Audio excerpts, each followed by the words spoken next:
tahun untuk mengungkap kasus Valentine berdarah Jodin Sherin.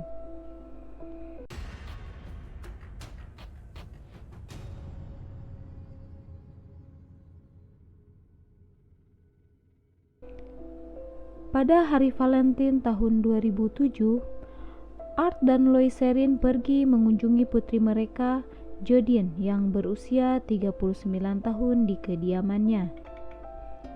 Jodin mengalami keterbelakangan mental, dan meskipun dia dapat hidup mandiri, dia masih harus sering dikunjungi orang tuanya untuk memeriksa keadaannya. Saat keluarga Sherin tiba di rumah kediaman Jodin malam itu, lampu rumah sedang menyala, tapi mereka tidak bisa membuka kunci pintu depan karena rantainya terkunci. Setelah tidak mendapat jawaban saat mereka memanggil nama Jodin, Art mendobrak pintu. Dia masuk ke kamarnya yang gelap dan terkejut menemukan putrinya berhubungan seks dengan pria tak dikenal. Art menyuruh pria itu untuk berpakaian dan pergi, sementara dia dan Lois menunggu di ruangan lain. Setelah beberapa menit berlalu, Jodin belum juga keluar untuk menemui orang tuanya. Keluarga Sherin kembali ke kamar tidur dan disuguhi pemandangan yang mengerikan. Tubuh telanjang Jodin yang tak bernyawa kini terbaring di tempat tidur. Dia telah dipukul dan dicekik sampai mati. Hebatnya, pembunuh Jodin cukup berani untuk membunuhnya ketika orang tuanya masih berada di dalam apartemen, dan entah bagaimana berhasil menyelinap keluar sebelum mereka mengetahui apa yang telah dilakukannya. Mungkin juga bahwa hubungan seks antara Jodin dan pembunuhnya tidak konsensual, dan orang tuanya tanpa sadar mendatanginya saat dia sedang diperkosa.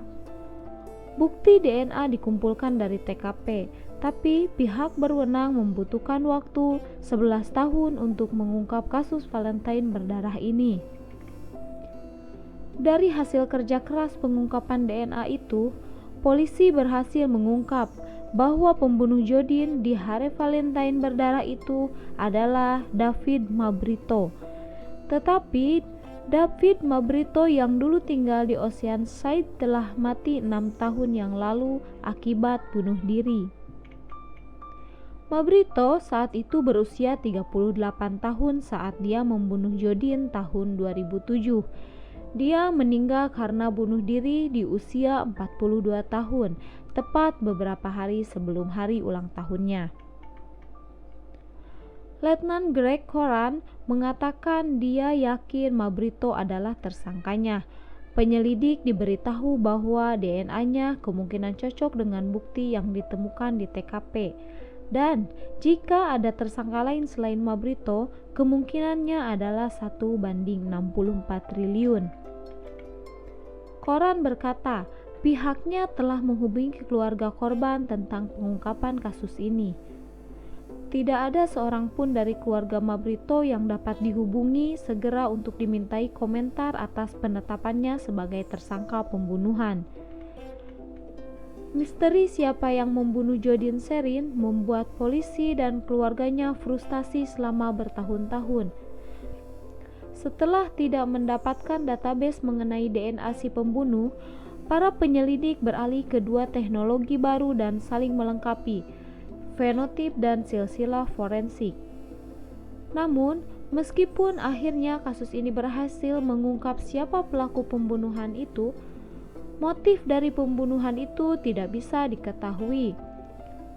Itu dikarenakan Jodin memiliki keterbelakangan mental dan tidak ada bukti atas kedekatan hubungan antara pelaku dan korban. Pihak berwenang mengatakan Jodin Sherin meninggal karena luka kepala akibat benda tumpul. Melalui Departemen Kepolisian, keluarga Sherin yang mendapatkan dukungan Organisasi Nasional Orang Tua Anak yang Dibunuh juga mengatakan selalu berterima kasih kepada Departemen Kepolisian Carlsbad atas upaya luar biasa mereka dalam mencapai keadilan melalui penyelesaian kasus tragis ini.